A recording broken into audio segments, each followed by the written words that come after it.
everybody, and welcome to this week's episode of Filmocity podcast. I'm Anna.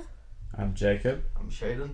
And we are missing our dearest Frederick right now, as we've had some technical issues over the last week and haven't been able to record with him. So he's gone back to Sweden for a wee bit, and we're really hoping to have him back as soon as we can. So today we're talking about a great movie by Adam Sandler, one of his finest movies. Hubie Halloween is the thing, and that's the latest Netflix movie by Adam Sandler, Shayden's personal favourite production company. Yeah, fucked. The best way to describe this movie would just be Adam Sandler has lots of money, has lots of friends, and they decided to make a Halloween movie, and they did it, and they put it on Netflix. Do you want to give us your basic rundown of the film, Shayden? What happened in the film? I really honestly don't want to talk about it again. Okay. You do it.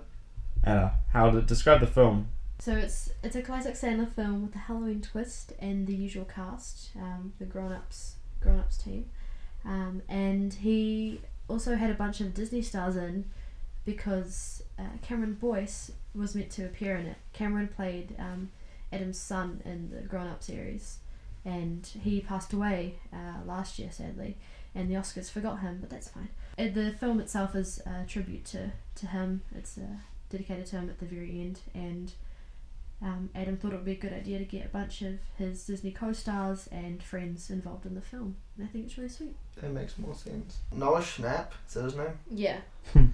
Schnapple. Noah Schnapp from Stranger Things also made he was in the film, and to my surprise, Ray Liotta also was in the film, which was interesting. I don't think I've seen Ray Liotta in since B-Movie, really. I don't know what else he's been in.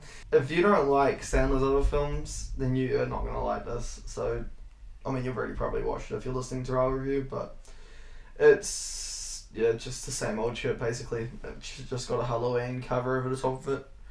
I mean, if you have kids, they'll probably enjoy it, but that's really all that he makes his films for, kids and... Yeah, well, they're not made for our age level, I guess, because it's very childish humour. Or 40-year-olds with a child sense of humour. Yeah, well, it's definitely aimed towards kids because of the slapstick humour and all of that kind of stuff. It's very predictable, you know. There's the whole classic, he's slow motion looking off at a girl across the street, and then, you know, he tumbles over a car bonnet. Yeah. Like that, I saw that coming, like he's going to crash into something. Yeah. The difference with this and all of the stuff he does is I feel like he actually wanted to like make fun of those cliches because they're really obvious. If not, then they're just really poorly done. I don't know how to explain it, but I'm guessing they're all done on purpose.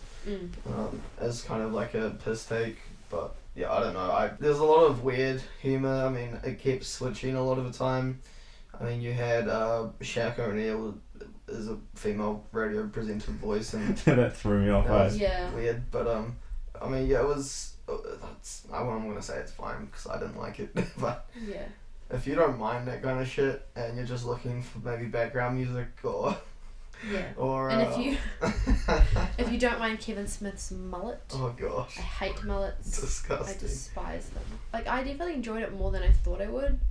It's not like a film I'm gonna rush to see again, but I definitely thought that it was better than some of his other stuff, and it was quite cool to see more familiar faces. Yeah, it was alright. Is that it? That's your review of everything. Yeah, I liked it. I really liked it. It was alright. Yeah, I really enjoyed it. You should make a montage of every time you say that. The film wasn't as bad as I was expecting it to be. I went into it thinking the way that everyone else has talked about this film, I'm not going to enjoy it. But it was bearable, but, you know, only just. I made it to the end. There was a couple of points where I was like, okay, how long has this got to go? But for the most part, I survived. A big mega plot twist with his mum being the one going around trying to fuck people up. See, I saw that. Like, I kind of tried to think, what if it was her? Well, I knew it wasn't going to be the neighbour this whole time. I was like, no, they've made that too obvious that it can't be him. The way he's like, by the way, if you hear me in the night, don't come and disturb me. I was like, yeah, okay, well, it's definitely not him. And then I thought it might be Rob Schneider. I thought it was him. But then, no, it wasn't him. And I was like, oh my god, who could it be? And it was his mom. I didn't expect that. What about you? What did you think? Yeah, I mean, I knew exactly what I was coming into, so obviously my expectations went high, and it didn't beat my expectations, like exactly what I was expecting. Who done it or who is it kind of thing. Just go watch a better movie like Knives Out or something. Like, this definitely isn't worth your time if you're wanting to enjoy your afternoon. You know, it's a movie. It's a thing. Gotta point out, we also had to force Shayden into watching this. I really did not want to watch it. After he said he watched it, yeah, and we roasted him for not watching it, so we made him sit down and watch it. Yeah, well, you tried to roast me. Well, yeah, you're just too selfish to really notice. Well, shit happens. So yeah, it's such a dick. Yeah, I hate it. Alright, and that concludes our podcast. No! I have trivia. Okay. Ben Stiller had the weirdest, shortest cameo I've ever seen. So, that's actually his old role from Happy Gilmore. Yeah, I thought so. I was gonna say it's basically just him from Happy Gilmore. Yeah, no, it is. Yeah. It's the same guy. I wanted Little Nicky to show up. Yeah, it's the same director as Little Nicky. You seen Little Nicky? No. It's Adam Sandler's own movie. He plays this kid who's like, Oh, God. He's the son of Emo the boy. devil. And then they shoved the pineapple up Hitler's ass. Gee, what? Bro, it used to be on TV all the time. It was I like that movie actually. I think it's kind of funny.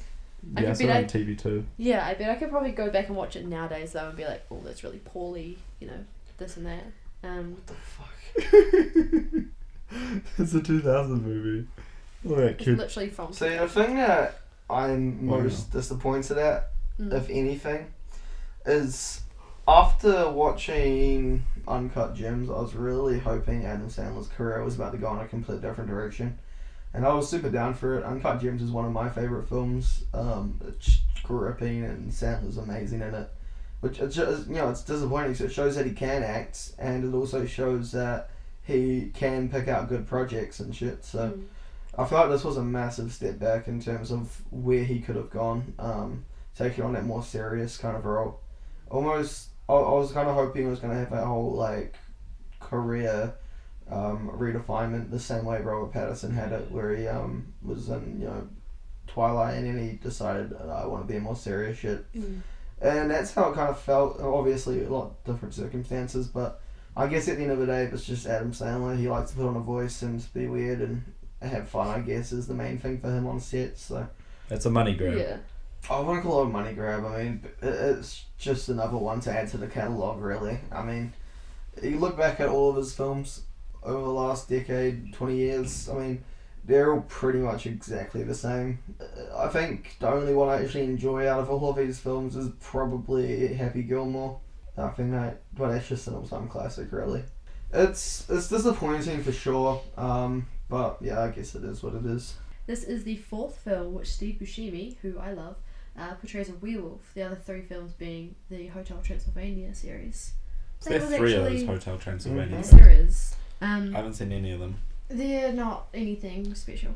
Steve Buscemi was really good in this, and I thought it was quite a good twist because I wasn't too sure if they were actually going to go for a supernatural element, but everything ended up being explained, which I thought was actually quite cool. When the car lights turn on in the car park, when he's confronting the car that Maya Rudolph's character is pointing him over to, it is a nod to the old film Christine, about that car, which I thought was cool because I love Christine. One of the characters at their Halloween party is dressed up as Barb from Stranger Things, which is a kind of plot hole of sorts, because Noah Schnapp, who's actually in that series, is a character in this. And I understand that it's it's just a costume and stuff, but I definitely read into it more and think that it can't exist in the same universe, which annoyed me, but that was fine. Well, that trivia is more interesting than the movie. Yeah, there's Adam Sandler and Julie Brown have like started together in other things, which is Happy Gilmore. She was in that? Yeah. Oh, wow. Are you talking about the Modern Family? Interest? Yeah, I only know her from Modern Family. Yeah, me too. Yeah, there's not anything super specific. It's a lot of actors coming back to work together again, which I Kevin always James like. and everything like that. Yeah, the whole Grown Ups crew and some of those Disney kids like China Anne McClain, she was in that as well. So did we have any notable scenes that we quite enjoyed or that stood out from the crowd? I actually quite liked the stuff in the maze because I thought it was actually most of the film was shot quite well. I'll let you discuss that in your area, but I thought the maze was cool, and I'm very afraid of scary movies. Like, I'm scared of a lot of things, but I thought that was a good like classic element to have because corn maze. Yeah, like everyone, like every second Halloween film has got like someone in there, and there's just been a film released, I think it might have been last year, on Netflix called In the Tall Grass, and it's a similar kind of story, and it freaked me the hell out. So I quite liked the aspect of chucking one in, even though it is a cliche. There's plenty of them, but I thought it was really cool, and I liked the dark spookiness because it was actually kind of like frightening, more compared to the rest of the film, which was easy to read and comic. Shayden. Don't look at me. I'm honestly looking through my head trying to think of one film, like one scene I actually enjoyed. Honestly, anytime Ray Liotta was on screen, it was a bit better. No, that's about it. I don't really know what he's been in or anything. Oh, he's a Scorsese actor from back in the day. So I don't like Scorsese, so that will explain it. Goodfellas, amazing, all that kind of shit. He was one of the big stars back then. But yeah, no, he's a pretty good actor. I feel like and throughout the 2000s he hasn't really been in too much. But it was cool to see him with Sandler. That's something I never thought I'd actually ever see. I like the slow motion match scene when she lights the match and then it gets spat out by that tiny drip of soup from that fucking flask. God, that was amazing. That flask could do so much shit, eh? God, I fucking hate that. It reminded me of Swiss Army Man. No, that's why it was obvious to me that this was like pointing out a bunch of cliches, because it's just like it's a MacGuffin, but it's a MacGuffin that literally does everything. And I felt that was kind of funny in terms of an actual filmmaking perspective, but when they actually used it, I was so annoyed. I was like, "Fuck off with this." He pulled out his fucking umbrella and then what does he do? Does he use it as a flare gun? Yeah, he used it. No, that was Swiss Army Man. Yeah. Wait, no, he did have a flare gun because he shot it out of the maze, didn't he? Yeah. He didn't use it as a light when I thought he was going to use it as a light, then he did later on. So. Yeah, it was a very strange thing to chuck in with all that. I think the worst part for me was how annoyingly oblivious he was to the whole love thing. It was like, fuck off, can't just... Oh yeah, and he kept being like... No, he was purposely avoiding it. Was he? Could you not tell? No, he was like scared. He's like... She'd be like, oh yeah, I want to fuck you. And he's like, oh, that's nice. Yeah, I like that too. Yeah, no, me too. No, but it was like it wasn't picking up on hints to me. Yeah, that's how I saw it. No. Really? I saw it as he was avoiding it because he's... No, she was pushing it a lot. Yeah. A hell of a lot. Yeah, I thought and he was just like, okay. Yeah. Because the way his facial reactions, he was kind of like looking like, oh yeah, she means that, but like... No, I don't think that's what it was. I think he's just an idiot. Yeah, I just saw it as him avoiding it because he's like too scared to face the truth that she likes him. Which makes sense from your guys' perspective now, because I was like, wait, he likes this girl, why? Oh, fuck's sakes. He likes this girl, why is he like avoiding her? I was going to say, now you say it out loud, you realise how dumb it was. Yeah, look, alright. So, yeah. Anyway, let's break into our area. Shayden, talk about directing. So, a lot of it was probably improv. I know a lot of his films are improv. It wasn't great. It wasn't. I didn't realise that. That's the most nothing really enforcing. There was no like the script itself. There was no ideas that popped back up again. There was nothing interesting or clever or smart about it. It was just stock standard Adam Sandler, basically. That's why it's so hard to actually say anything, because I didn't like it for one, and I actually could not find anything in there that the director did that was like amazing. Because of the character he played in Little Nicky, who obviously had some sort of issues. It's the same director for this film, where Adam plays a very similar character to Nicky. Where... Would you say the grown-up version? Yeah, kind of. And I just think it's it could be just all coincidence, but I wonder if that's something that I'm only directing this film if Adam Sandler acts like he's got special needs again. I think that's really, insensitive as well. I mean, he like is. it's not that the story doesn't necessarily benefit from it.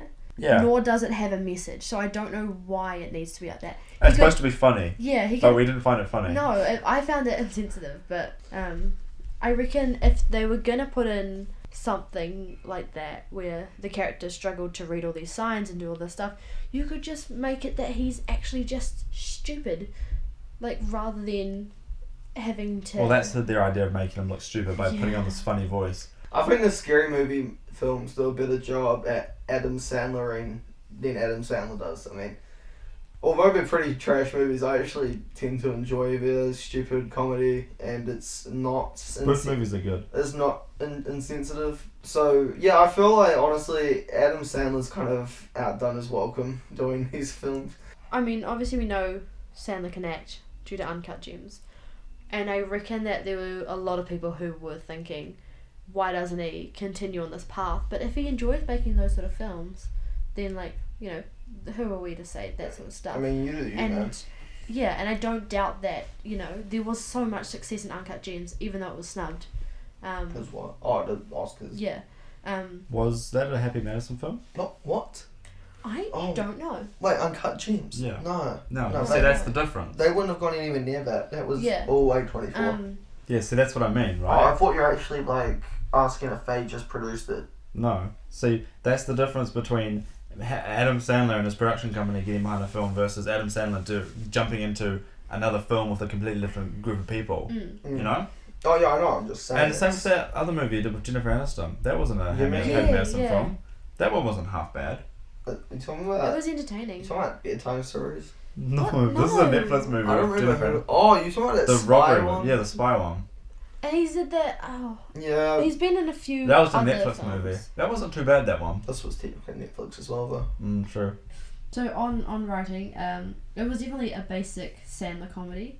Writing was not anything spectacular, but it was a bit more modern, and I don't think it was as cheesy as some of his other films, as well as a lot of like Netflix comedies that think they're hot shit, but they're really fucking bad. I thought it could be worse, and I was surprised how well it was composed in like a storyline, but it still wasn't very good. I thought the blend of comedy and drama and the inclusions of like classic horror film elements, however humorous they were like intended to be, just didn't always hit home.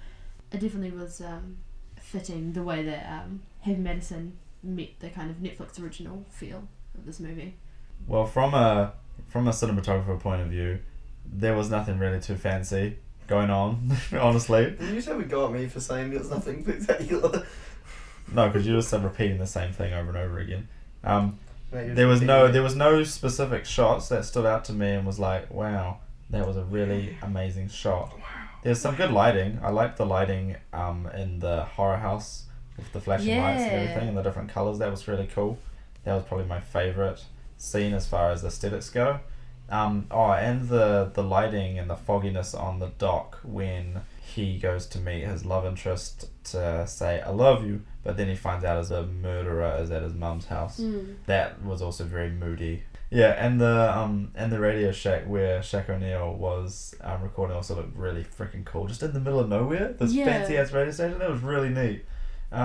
Looked really cool.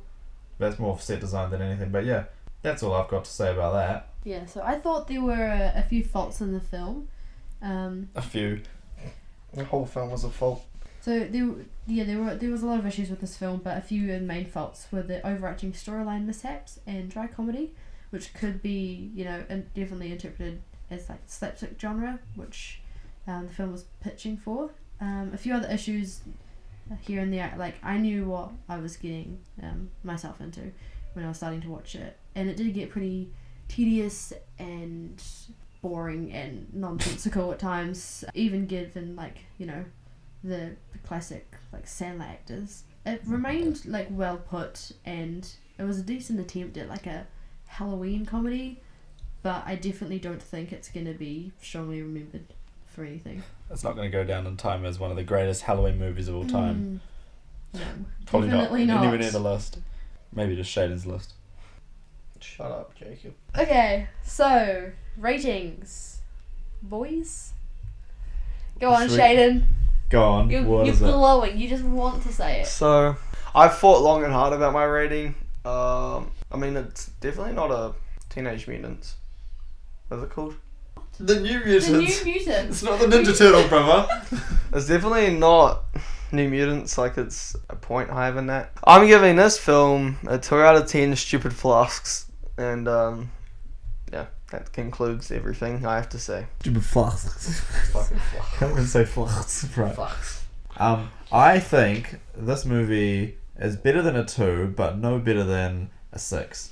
This film will probably not go down in history as one that I will remember, unless I have to go back to one of the movies I enjoyed the least watching. So I'm going to give this a 4 out of 10 Shaq O'Neills. Wait, you enjoyed this the least out of any movie you've seen, but you're giving it a 4? Look, I don't rate low. I feel like if there's really a super terrible movie that we're going to watch, it's got to be... I'm reserving my number 1. Don't worry. Yeah.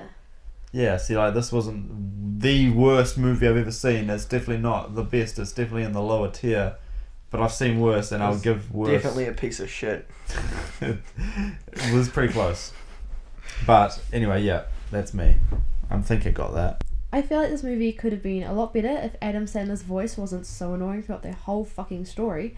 If they didn't have any stupid, like, fart and pee jokes, and if only the kids or the adults were mean to Hubie, because I thought it made no sense why the whole town was mean to him. Like, either the adults he went to school with or little kids being mean to him would make more sense, and maybe the cops being, like, a rude, but sure, like, but he was particularly, like, nice throughout the film, and I don't know why.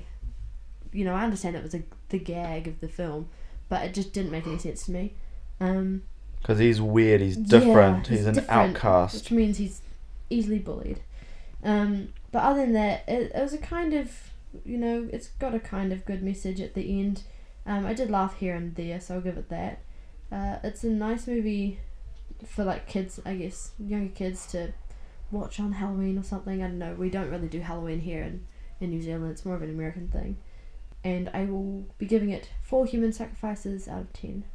And thus concludes our episode of Hubie, or Hubie, however you want to call it, Halloween, the latest and greatest Netflix movie, bound to win some Oscars. Definitely. If you have any movie suggestions for us, be it a new movie, be it an old movie, leave us a comment in the YouTube videos, or just flick us a DM on Instagram. We're always checking those. You can find us on Instagram at the Filmocity Podcast, or on Twitter at FilmocityPod. You can also find us on Spotify, YouTube, Apple Podcasts, and anywhere else you would find your usual podcast. And as always, apart from last week, we upload weekly. So make sure you turn on your notifications, stay updated, and we'll catch you next time. Everyone here at the Filmocity Podcast, thank you so much for watching. Hopefully we'll be joined back with Frederick soon enough. Thank you so much for listening to us. We're all very tired. Listening. Thank you so much. So from... Yeah, we're tired. We're just ready to go to bed. You just leave us. We're already in bed.